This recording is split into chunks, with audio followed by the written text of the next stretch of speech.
Hello, my name is Annie Mongo, and my essay was over the worst pandemic of them all. And let's begin. People around the world every day are forced to face the outcomes of racism by government, social media, and more. However, it is not always visible. I'm determined to break the silence barrier and speak out for those who have been wrongfully incriminated, a victim of a hate crime, or stripped of their natural given rights. Citizens around us are challenged with overwhelming words, sentences, or even acts of violence due to the color of their skin. As heartbreaking as I might find this issue, I am not enough to stop racism. To overcome this pandemic, we must unite as one. I want people to understand the precise severity of this issue and what steps we, as a people, can take to eliminate this pandemic. I want you to take this time to enlighten yourself as to how you can change this world for the better.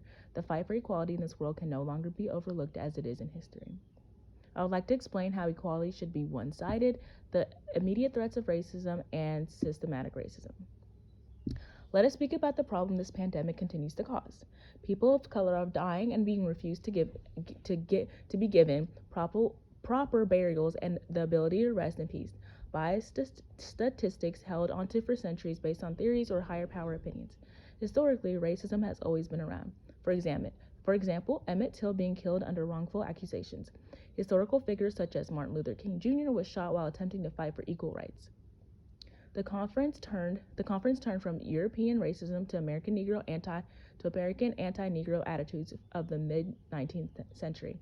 That is a factual quotation from Afro-American History, page 28. This exemplifies how anti-Black acts were directly enforced throughout history and purposely placed to ruin the image of people of color. Numerous groups throughout history have attempted to overturn the bias against people of color. One of the major groups to help was the NAACP. The NAACP is an organization formed in 1909, founded by W.E.B. Du Bois, Ida B. Wells, Mary Y. Ovington, and Moorfield Story to advance the justice of African Americans. The NAACP set the pace and style of Negro protest against Jim Crow. That's a factual quotation from Afro-American History, page 29. How are people supposed to believe in a system that was always meant to punish them for their every move and listen to a certain opinion formed by the government? As of now, all we can do is continue to find solutions to end this injustice, whether citizens are criminals or not. Before we begin this process, we must incorporate forgiveness. Forgiveness is the only aspect left to face the problem now. As a person of color, I have made it my mission to fight for my rights. To help recognize my point of view, I wanted to give some insight that can be found in some articles. To initiate the credibility of my thoughts and research, I wanted to incorporate valid evidence in hopes to help change the opposing perspective. Many people like to have facts presented to them prior to an argument. This allows me to build a trustworthy feeling with the opposers. Within my beliefs, I believe that any unbiased human would value the lives of others. There should only be one side to this view, which is helping human life be fair again. Trevor Watkins and Jonathan O'Kane speak in systematic racism in data practices states that data has failed to uphold and defend African American well-beings, causing wrongful labels placed upon blacks, which leads to white offenders being less classified as violent.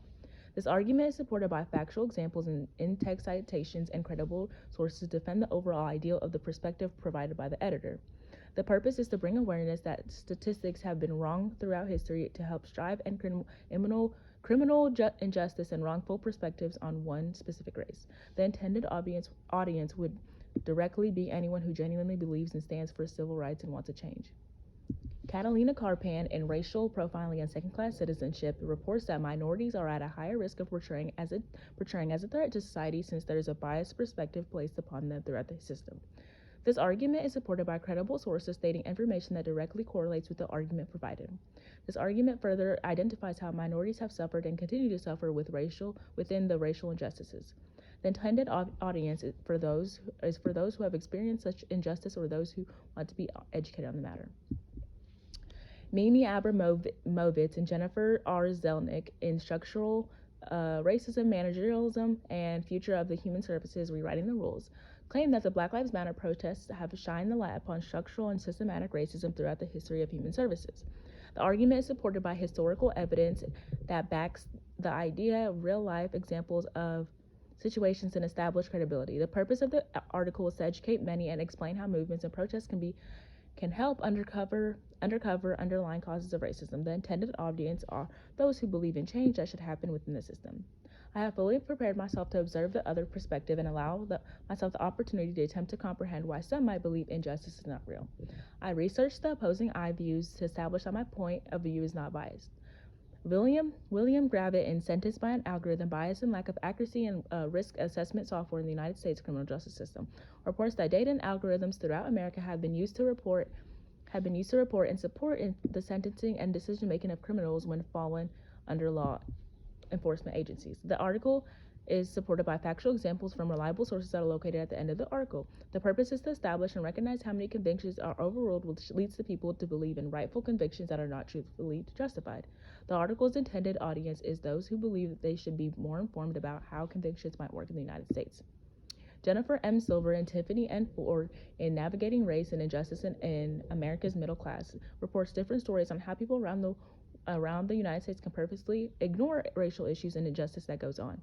The argument is supported by citizens who had been given quotations as to why they chose to ignore certain situations. The purpose is to show that if a situation truly bothers somebody, citizens can ignore inequality. The intended audience is those who believe that inequality is not a problem in our country and believe that people may choose to ignore this issue.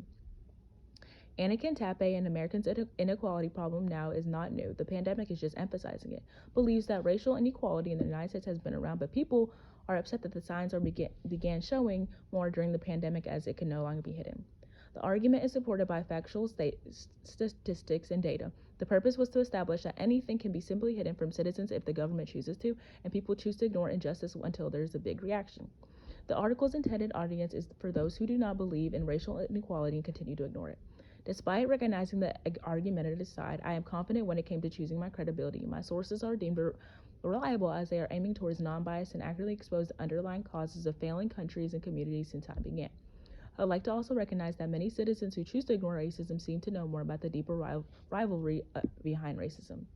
Citizens who choose to ignore racism are continuing the dehumanizing pattern of racism. Alongside this has been an issue presented for years that has only continued to corrupt African Americans in their strive to pose a better stereotype in the eyes of many. The dehumanizing instrument of morphing and or destruction of African ideas and human functioning.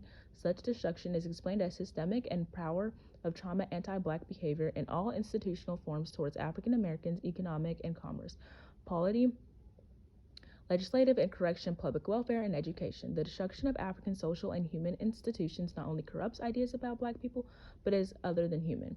That's a factual quotation by The Need to Be since 1619, Trauma and Anti-Blackness, page 61. In conclusion, I believe that speaking out on situations that might tend to make others feel uncomfortable may be the only way we can gain control. We can gain control of such obstacles that we are challenged within our everyday lives. I encourage others to never suppress what they genuinely believe in and stand up for what they know is right. I did not write this piece in hopes of attacking one side, but in hopes of peace, in hopes of citizens coming to the realization and reality and standing with each other instead of against. As a result, I've explained how equality should be one-sided, the immediate threats of racism and systemic racism. From my overall perspective on this concept, the main alternative to stopping injustice around this world is by coming together. I strongly stand by my ideals to change how we view each other. I strive to motivate others to fight for justice, whether it is for themselves or for others.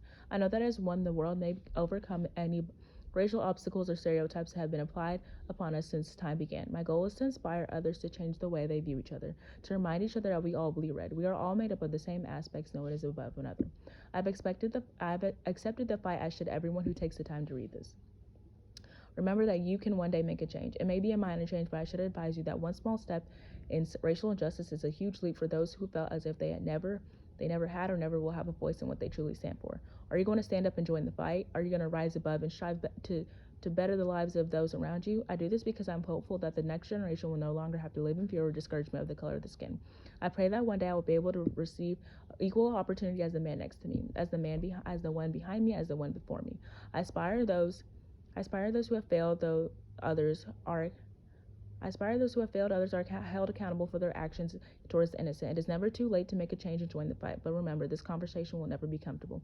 The question is, will you allow yourself to make that change, whether it's uncomfortable or not? Decide before it's too late. Do this for you. Do this for me. Do this for the ones who were forced to gain their heavenly wings early. Do this for the ones who have been recently brought into this world. Do this for the ones who have no voice, and do this because it's the right thing to do. Thank you.